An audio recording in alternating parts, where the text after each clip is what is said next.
For 6 years, my wife lay silent in a coma, until I noticed her clothes were changed every night. I pretended to leave on a trip, came back in secret, and saw the truth. But before I begin, please like and subscribe to the channel. And we'd love to hear which part of the world are you joining us from. Let us know. Now, let's dive into today's story. For nearly 6 years, Kenneth Holloway lived the same day on repeat. The alarm went off at 5:30 every morning. He showered in 4 minutes, made instant coffee because the good stuff felt wasteful now, ate toast standing over the sink. Then he drove his rusted Honda Civic to the Cedar Falls Municipal Water Plant, where he monitored pressure gauges and filed reports that no one read until something went wrong. Work ended at 4. He stopped at Hy-Vee twice a week for the same groceries. Chicken breasts, rice, frozen vegetables, bread. The cashiers knew him by sight, but not by name. He never spoke beyond what was necessary. Dinner was always alone at the small kitchen table. He sat in the same chair he'd used for 15 years. Virginia's chair stayed empty across from him. Her placemat was still there, faded and curled at the edges. After dinner, he washed his plate and fork, dried them, put them away. Then he grabbed his jacket and keys and drove to St. Vincent Regional Hospital. The route never changed. 14th Street to College, College to Main, Main to the hospital parking lot, where his Civic always found the same spot under the broken light in row C. He walked through the automatic doors at 6:45 every evening. The receptionist stopped looking up years ago. He signed a visitor log, took the elevator to the 3rd floor, turned left past the nurse's station. Room 312. The door was always slightly open. Kenneth pushed it wider and stepped inside. Virginia Holloway lay in the bed closest to the window. Tubes ran from her arm to an 4 stand. A monitor beeped steadily beside her. Her eyes were closed. Her chest rose and fell with mechanical precision. The ventilator had been removed 3 years ago when she started breathing on her own, but everything else remained. "Hey," Kenneth said quietly. He pulled the visitor chair closer to the bed. The vinyl cushion had a permanent dent from where he sat every night. He lowered himself into it and looked at her face. She looked peaceful. That's what everyone said. Peaceful, like she was sleeping. Kenneth knew better. Sleep implied rest. Sleep implied the possibility of waking. This was something else entirely. "Slow day at work," he said. "Peterson called in sick again. 3rd time this month. I think he's job hunting." Virginia didn't respond. She never did. Kenneth kept talking anyway. "The maple tree finally gave out. The one in the backyard. You remember. We planted it the year we bought the house. Storm last week took out the whole top half. I'll need to get someone to cut it down before it falls on the fence." He paused, listened to the beep of the monitor, watched the rise and fall of her chest. "Your mom called again. Left a message. Didn't call back." That was a lie. Virginia's mother hadn't called in over a year. But Kenneth talked to fill the silence, and sometimes the truth felt too heavy to carry into this room. He stayed for an hour, sometimes longer.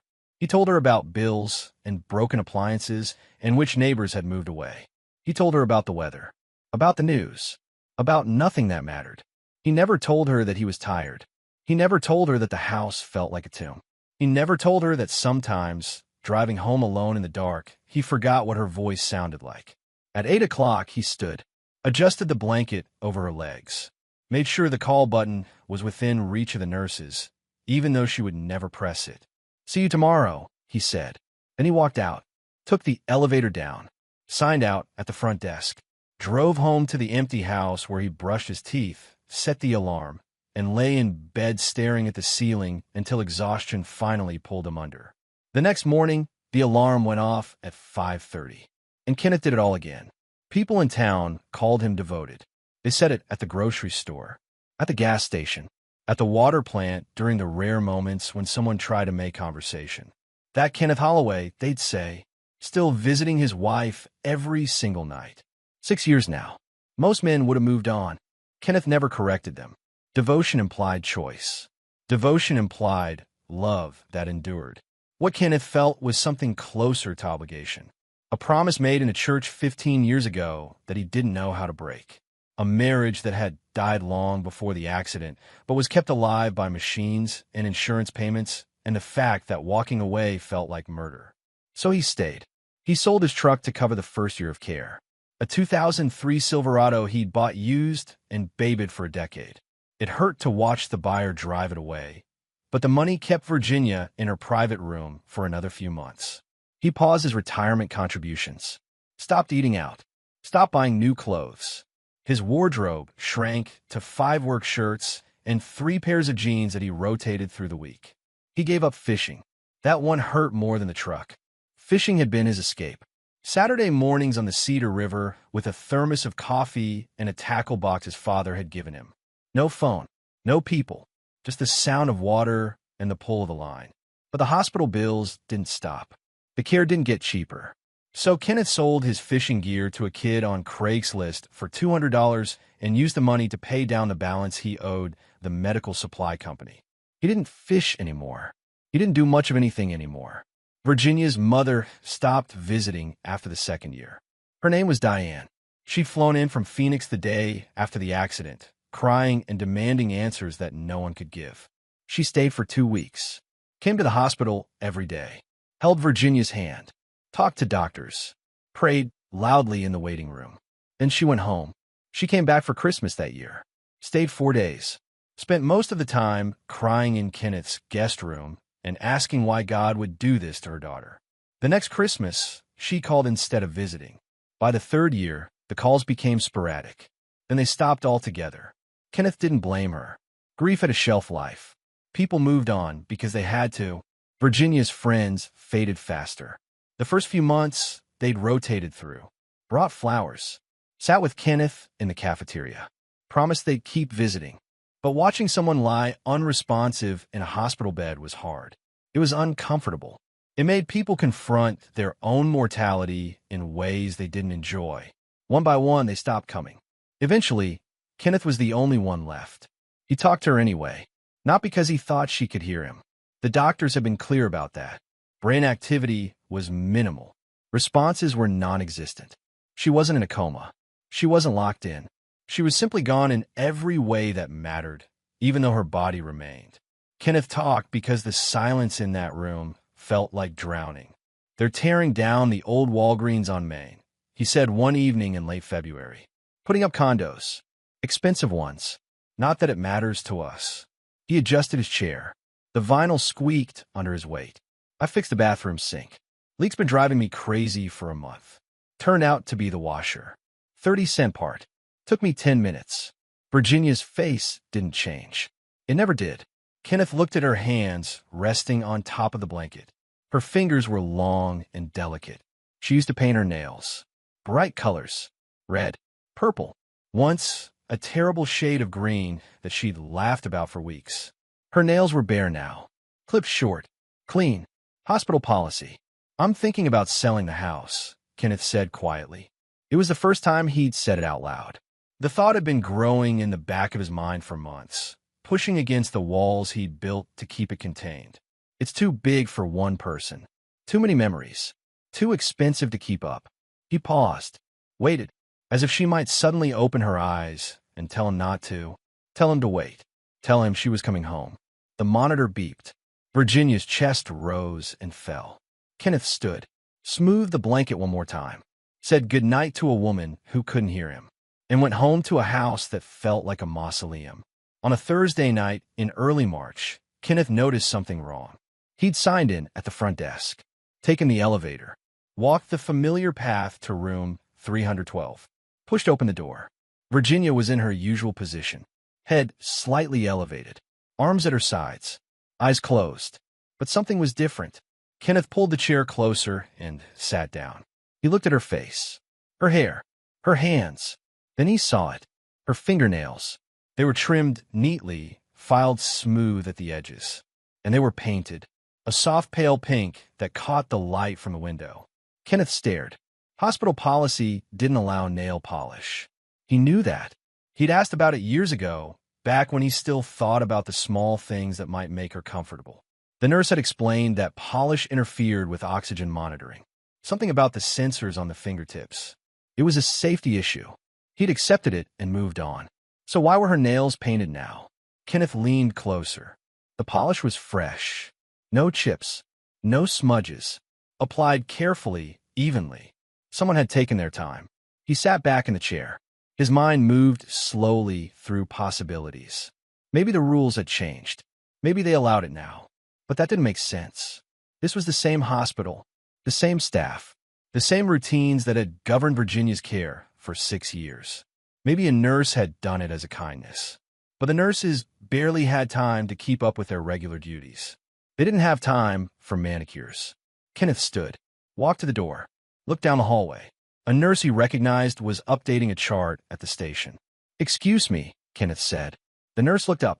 Her name tag read Linda.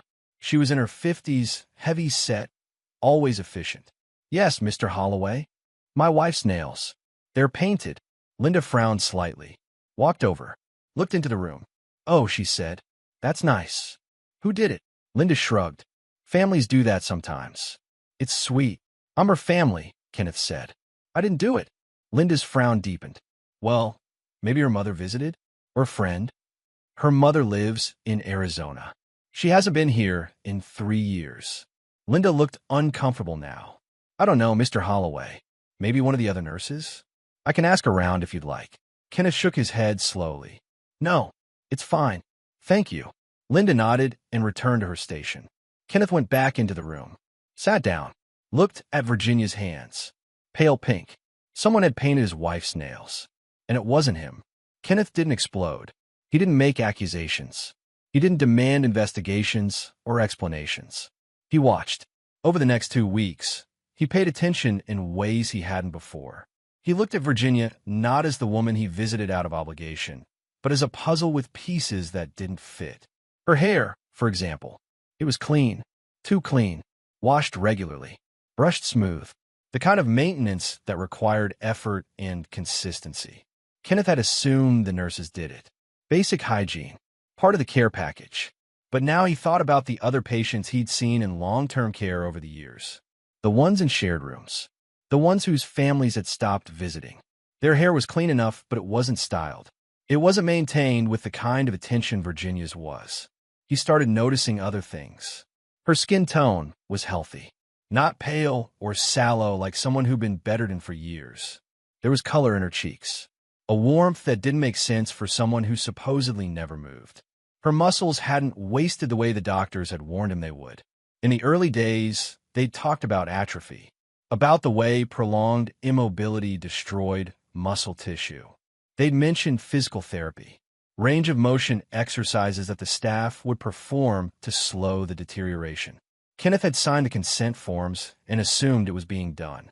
But looking at Virginia now, really looking, her arms didn't look atrophied. Her legs beneath the blanket had shape, substance, like someone who moved. Kenneth said nothing. He came every evening at 6:45. He sat in the vinyl chair. He talked about his day, about the weather, about nothing. And he watched. 3 weeks after noticing the nail polish, Kenneth saw it happen. A food cart rattled past the open door. Kenneth was mid-sentence, talking about a broken water main on Jefferson Street. The cart hit a bump. A metal tray clattered to the floor with a sharp crash. Virginia's hand twitched. Not a muscle spasm, not a reflex. A flinch, quick and controlled. The kind of movement someone makes when startled by sudden noise. Kenneth stopped talking. He looked at her hand. It was still now, resting on the blanket. Exactly where it had been. But he had seen it. He waited. Watched her face. Watched for any other sign of movement. Nothing. The monitor beeped its steady rhythm. Her chest rose and fell. Her eyes stayed closed. Kenneth stood slowly. Walked to the door. Looked out into the hallway. The food cart was already gone. A nurse down the hall was checking a chart. No one had noticed. He went back to the chair. Sat down. His heart was beating faster now. Not from fear. Not yet.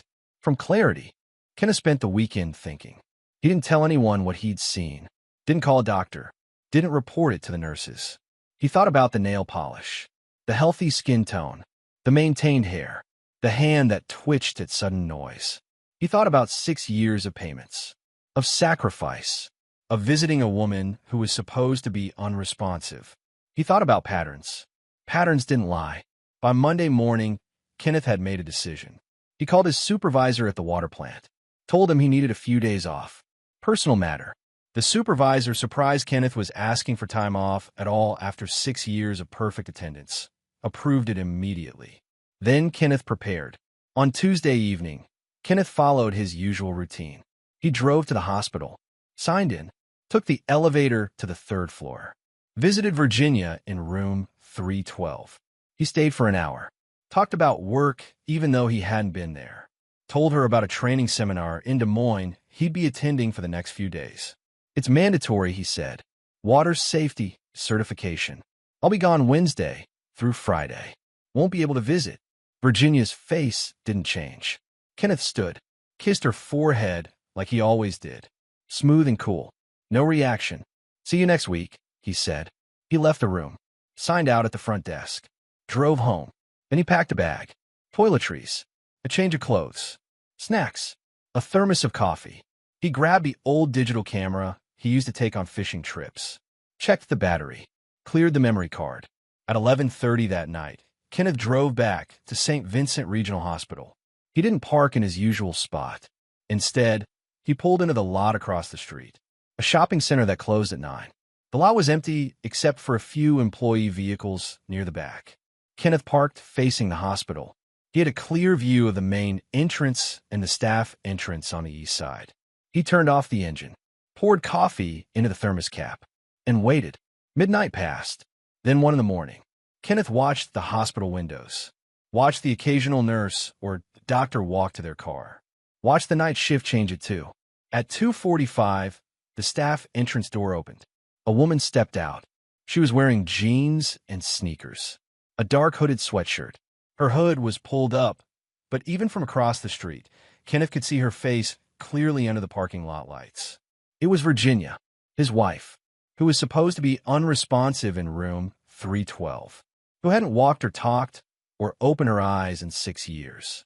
She moved easily, casually, no limp, no hesitation. She pulled her hood lower and walked toward the far end of the parking lot. Kenneth's hands were shaking. He raised the camera, pointed it through the windshield, pressed record. Virginia stopped beside a dark blue Ford Explorer. The driver's door opened. A man stepped out. He was tall, mid-40s, wearing a jacket and jeans. He smiled when he saw Virginia. She walked straight to him. He pulled her into a hug, kissed the top of her head. They stood there for a moment, comfortable, familiar. Then they got into the Explorer, the man behind the wheel, Virginia in the passenger seat. The vehicle pulled out of the lot and turned onto College Street. Kenneth lowered the camera. He sat in the dark, coffee forgotten, hands still shaking. He didn't follow them. He didn't need to. He already understood. Kenneth didn't go home that night. He drove to a 24-hour diner on the edge of town, ordered coffee he didn't drink, sat in a corner booth, and stared at the camera in his hands. The footage was clear. Virginia walking, moving, getting into a car with a man who wasn't her husband. He could take it to the hospital, show the administration, prove she'd been faking for 6 years. He could call the police, report fraud, insurance fraud, medical fraud. He could confront her, walk into room 312, and ask her to explain. But Kenneth didn't do any of those things. Not yet, because understanding what had happened wasn't enough. He needed to understand why, and he needed to know who the man was. Kenneth went home at sunrise, showered, made coffee, sat at the kitchen table with his laptop. He opened the camera and reviewed the footage frame by frame. He zoomed in on the man's face, took screenshots, saved them. Then he started searching. He began with the hospital, pulled up their website, clicked through staff directories, volunteer programs, donor lists. Nothing matched. He tried Facebook, searched for St. Vincent Regional Hospital, scrolled through hundreds of tag photos, events, fundraisers, staff gatherings. At 3 in the afternoon, he found it. A photo from 4 years ago. Hospital Volunteer Appreciation Dinner. A group shot of people in formal were holding wine glasses. Third from the left, the man from the parking lot. The caption listed names. Kenneth read through them until he found the match. Kyle Mercer, former volunteer coordinator. Kenneth clicked on the name. It led to a Facebook profile. Privacy settings were tight, but the profile picture was public. Same man. No question. Kenneth leaned back in his chair. Kyle Mercer, volunteer coordinator. He would have had access to patient records, to schedules, to rooms. He would have known Virginia. Kenneth opened a new tab. Search Kyle Mercer, Cedar Falls, Iowa. The results were sparse. A LinkedIn profile that hadn't been updated in 3 years. A mention in a hospital newsletter from 5 years ago about the volunteer program's expansion. Then Kenneth found something else. A property record. Kyle Mercer, current resident of 847 Orchard Lane, Cedar Falls. Kenneth wrote down the address. He sat there for a long time, thinking. Then he grabbed his keys and drove to Orchard Lane. 847 was a small ranch house on a quiet street. Older neighborhood, mature trees. The kind of place where people kept to themselves. Kenneth parked 2 houses down. Watched. The blue Ford Explorer was in the driveway. Lights were off inside the house. Curtains drawn. Kenneth waited. At 6 in the evening, Kyle Mercer walked out the front door. He was carrying a grocery bag. He got into the Explorer and drove away.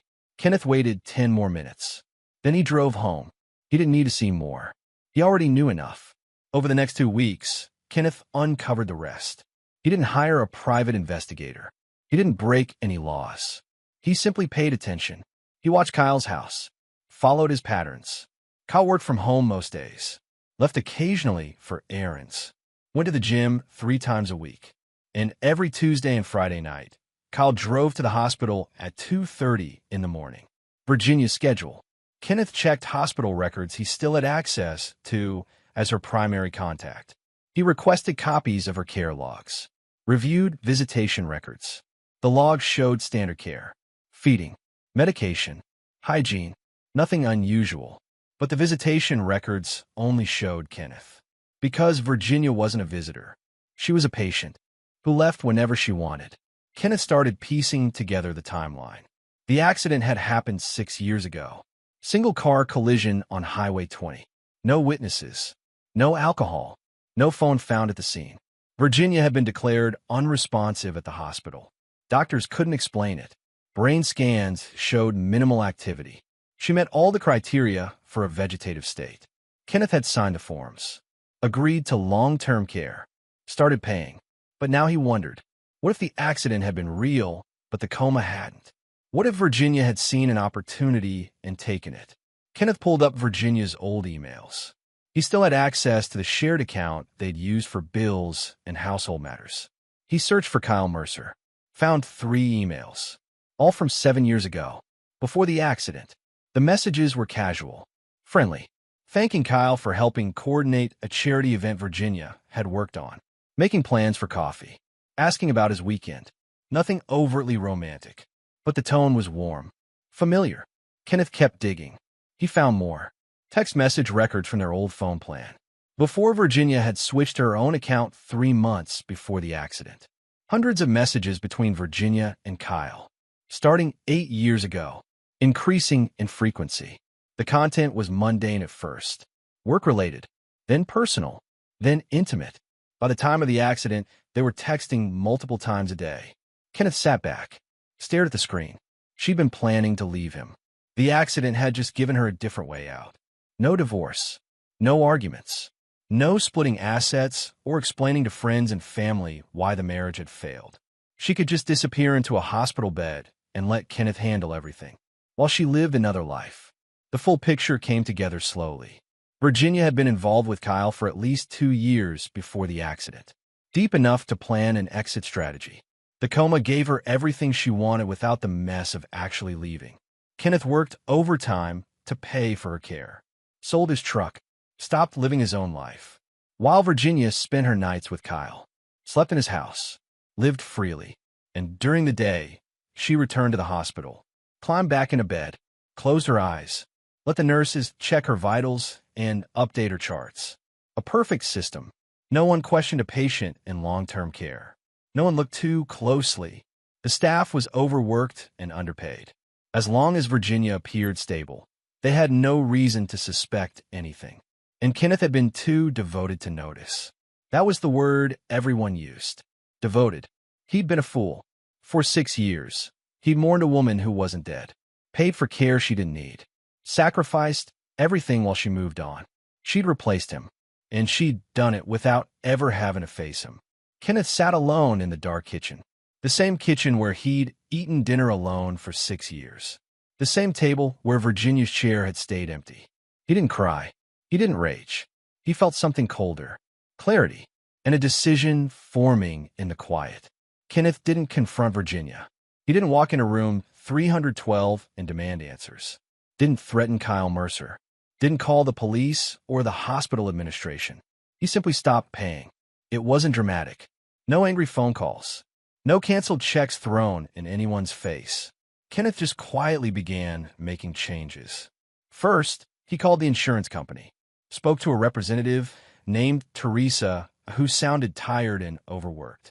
"I'd like to request a review of my wife's case," Kenneth said calmly. "I've noticed some improvements recently. Small things.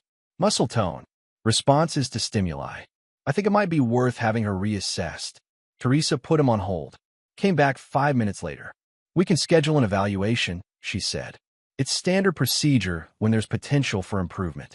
I'll have someone from our medical review team contact the hospital." "Thank you," Kenneth said. He hung up. Then he called the hospital billing department. Spoke to a man named Derek who managed long-term care accounts. "I need to update my payment plan," Kenneth said.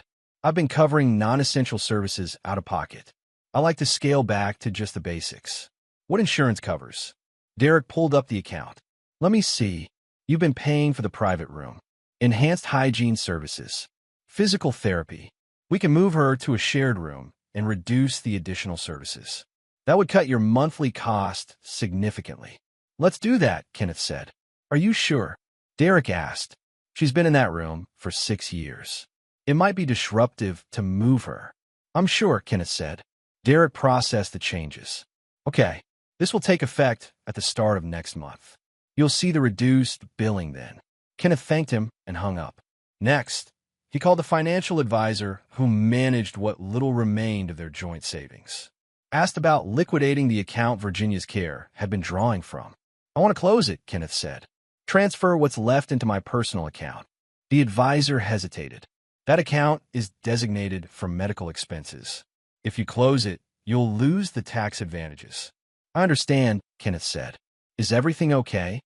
"Everything's fine," Kenneth said. "I just need to make some changes." The advisor processed the request. Kenneth also stopped the automatic payments he'd been making to cover gaps insurance didn't pay. Stopped paying for the upgraded meal plan, the extended visiting hours, the small comforts he'd been buying to ease his guilt. He stepped back, and he let the system do what systems do when the money stops flowing. 3 weeks later, Virginia woke up. Kenneth got the call at work. A nurse named Linda, the same one he'd asked about the nail polish. "Mr. Holloway," she said. Her voice was shaking with excitement. "Your wife is awake. She's responsive. She's asking for you." Kenneth was standing at a pressure gauge. He looked at the dial, watched the needle hold steady. "When did this happen?" he asked. "About an hour ago." She opened her eyes, started speaking. "The doctors are with her now. It's incredible. After all these years." Kenneth was quiet. "Mr. Holloway, are you there?" "I'm here," he said. "Can you come to the hospital?"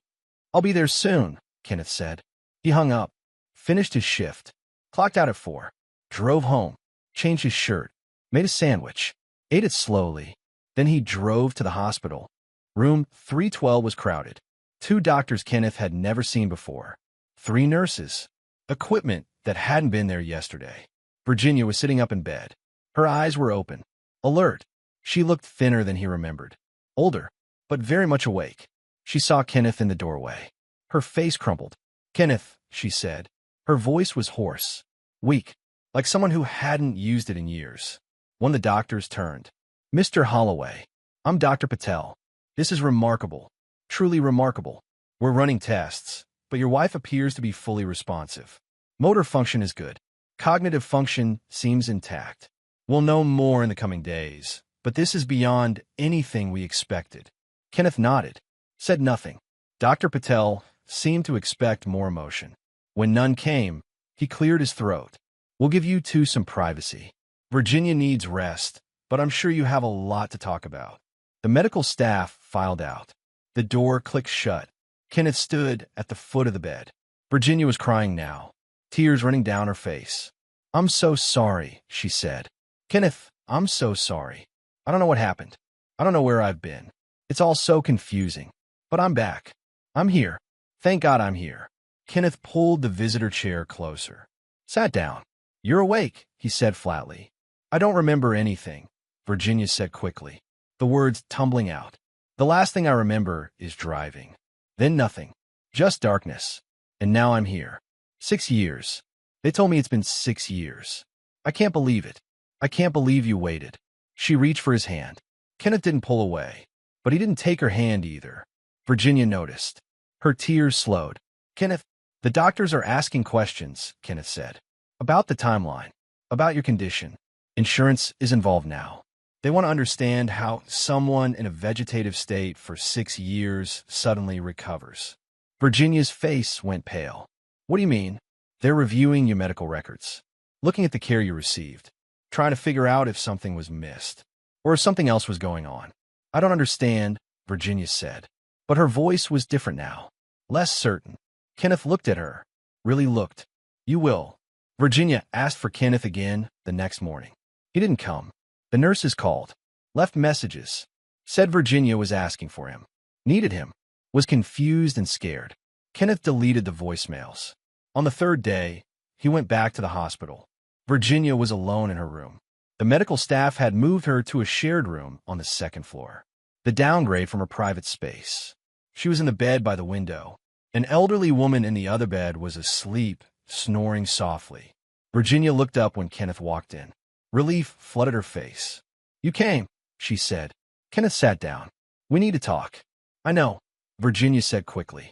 I know you must have so many questions. I have questions too. The doctors keep asking me things I can't answer. About where I've been. What I remember. Kenneth, I'm scared. I don't know what's happening. You were never in a coma, Kenneth said. The room went silent. Virginia stared at him.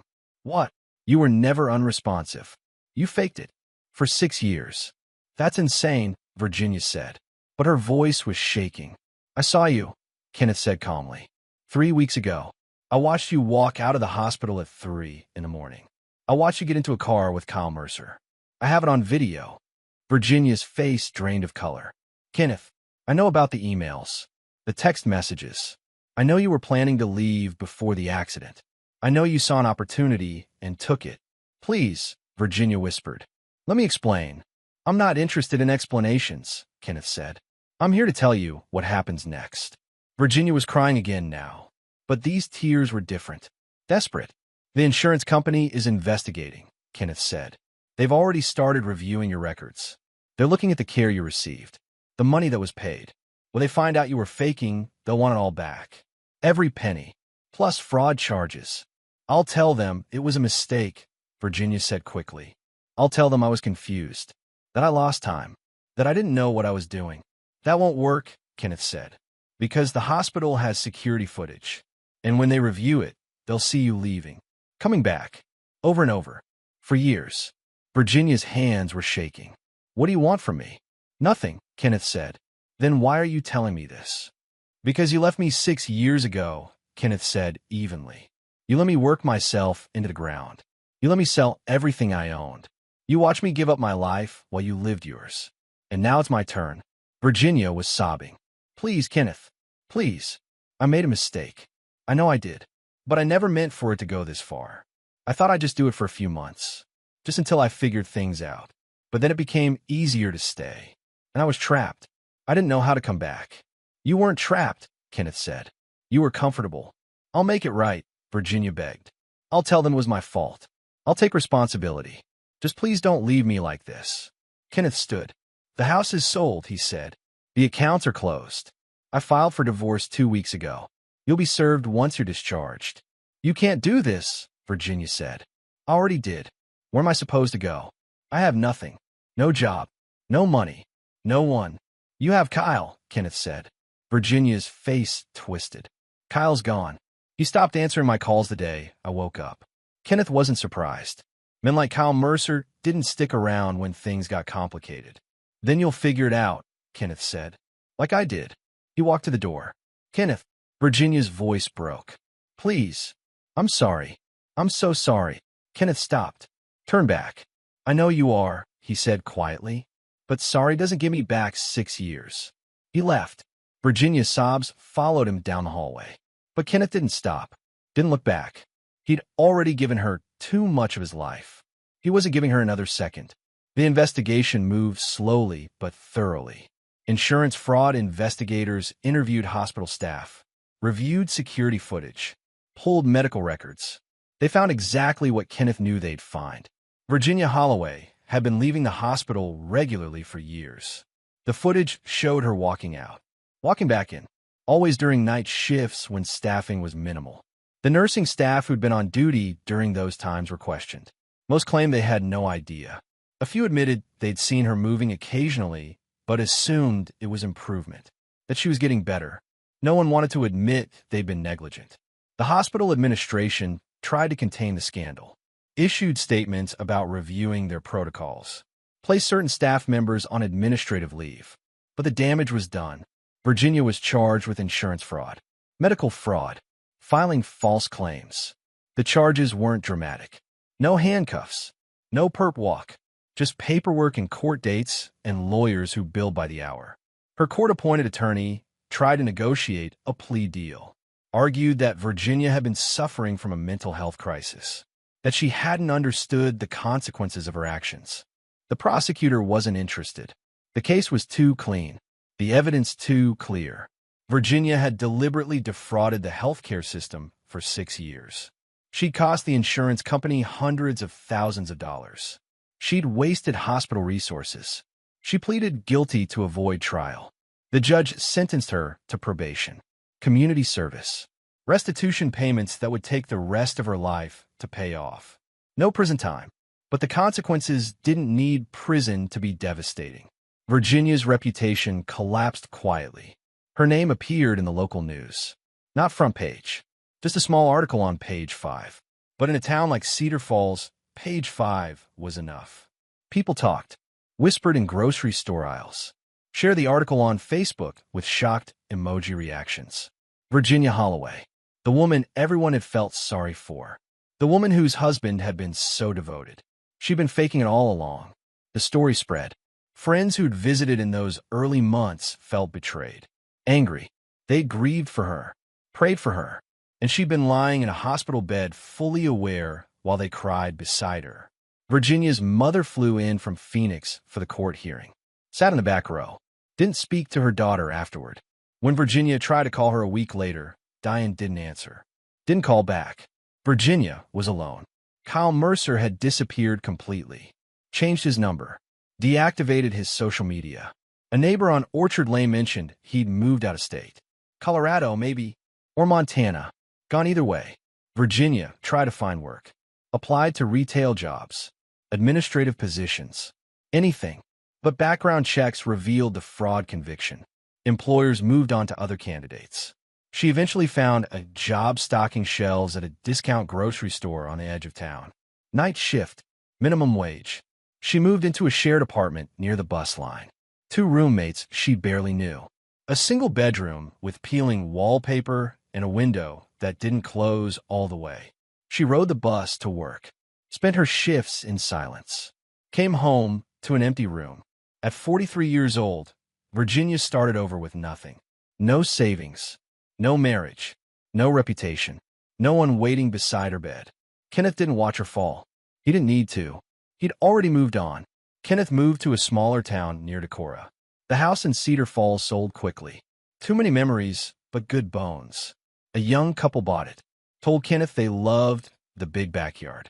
Planned to put in a garden. Kenneth didn't mention the maple tree. They'd figure out. He took the money from the sale and bought a small cabin outside Decorah. 2 bedrooms, 1 bath, a porch that overlooked the upper Iowa River. It needed work. The roof leaked. The plumbing rattled.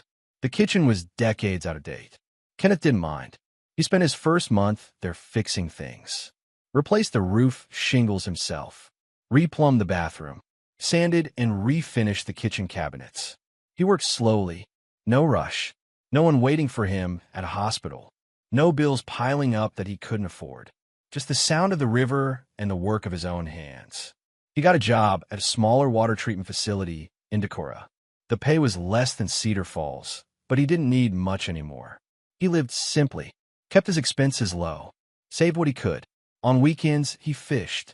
He bought new gear. Nothing fancy, a basic rod and tackle box from the sporting goods store in town. But it was his, and it was enough. He'd drive to a quiet spot on the river, set up his chair, cast his line. Sometimes he caught something, sometimes he didn't. It didn't matter. The silence on the river was different from the silence in that hospital room. It didn't accuse. It didn't demand.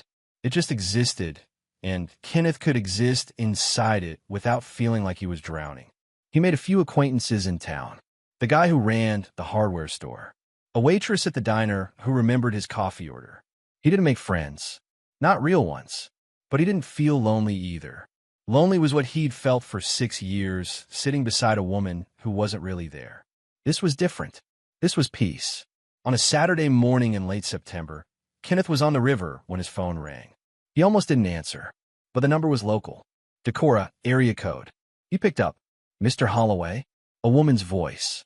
Professional. Polite. Yes. This is Angela from Decorah Community Church. I hope I'm not bothering you.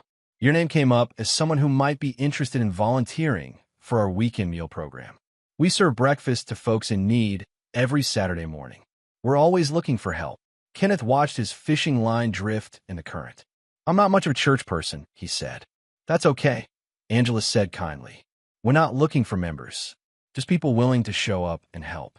No pressure, no commitment, just if you're interested. Kenneth was quiet for a moment. What time? He asked. 7 to 10. We're at 412 Maple Street. I'll think about it, Kenneth said. That's all we ask, Angela said. Have a good day, Mr. Holloway. She hung up. Kenneth reeled in his line, packed up his gear, drove back to the cabin. That night, he thought about it. He thought about 6 years of visiting a woman who wasn't there. 6 years of obligation without purpose. He thought about Angela's offer. No pressure, no commitment, just showing up and helping. On Saturday morning, Kenneth drove to 412 Maple Street. The church was small, older building with white siding and a simple cross above the door. Angela met him outside. She was in her 60s. Kind eyes, worn hands that had done real work. Mr. Holloway, she said. You came. Kenneth, he said. Just Kenneth. Kenneth then. Come on, I'll show you around. The meal program was organized, but chaotic. Volunteers setting up tables. Cooking scrambled eggs and pancakes in the church kitchen. Pouring coffee. People started arriving at 7:15. Families. Single men and women. Some looked homeless. Some just looked tired. Kenneth helped serve food. Poured coffee. Cleared tables. No one asked about his past. No one called him devoted. No one expected anything except the work in front of him. At 10 o'clock, they cleaned up. Angela thanked everyone. Asked if Kenneth would come back next week. I'll be here, Kenneth said. And he was. Kenneth never saw Virginia again. He heard updates occasionally. Small-town gossip filtered through even to Decorah. She was working at the grocery store. Still living in the shared apartment. Still paying off the restitution. She tried to reach out once. An email sent to the address they'd shared during the marriage. Kenneth saw it in his inbox. Subject, please read this. He deleted it without opening it. He didn't hate her. Hate required energy he didn't have to spare. He simply didn't think about her anymore. She'd made her choices. She'd lived with the consequences. And Kenneth had made his.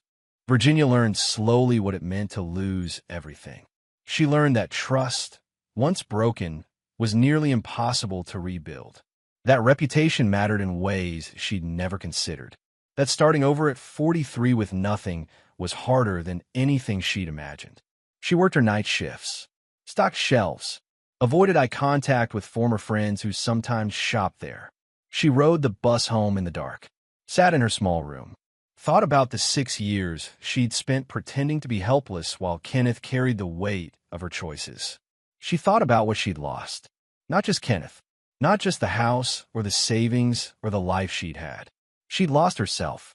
The woman who'd thought faking a coma was a solution to her problems. Who convinced herself she was trapped when really she'd just been comfortable. She'd lost 6 years of her own life hiding from decisions she should have made. And she destroyed the one person who'd stayed.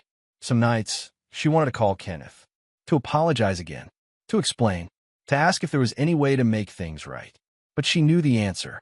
Some bridges once burned stayed burned. Kenneth's life in Decorah was quiet. He worked. He fished. He volunteered at the church. He ate dinner alone most nights. But the silence didn't accuse him anymore. He'd learned something important in those 6 years beside Virginia's hospital bed. Some people abandon you long before they leave. They're still there physically, still taking up space, still requiring your time and energy and sacrifice. But they're already gone in every way that matters. And the kindest thing you can do for yourself is let them go. Kenneth had finally learned to let go. Not with anger, not with bitterness, just with the quiet understanding that he'd given enough, and that the rest of his life was his own. On a cool October evening, Kenneth sat on his porch watching the river. The sun was setting, turning the water gold and orange. The air smelled like would smoke from a neighbor's chimney downstream. He had a beer in one hand, an old paperback in the other. His phone was inside, turned off. No one was waiting for him at a hospital. No one was depending on him to show up. No one was asking him to sacrifice more than he could afford to give. For the first time in 6 years, Kenneth Holloway was free. He took a sip of his beer, opened his book, let the sound of the river fill the silence. And he realized something that made him smile. The truest revenge wasn't destruction. It wasn't watching someone fall. It was surviving long enough to stop carrying them. Kenneth had survived, and Virginia would carry herself from now on. He turned the page and kept reading as the sun disappeared behind the trees.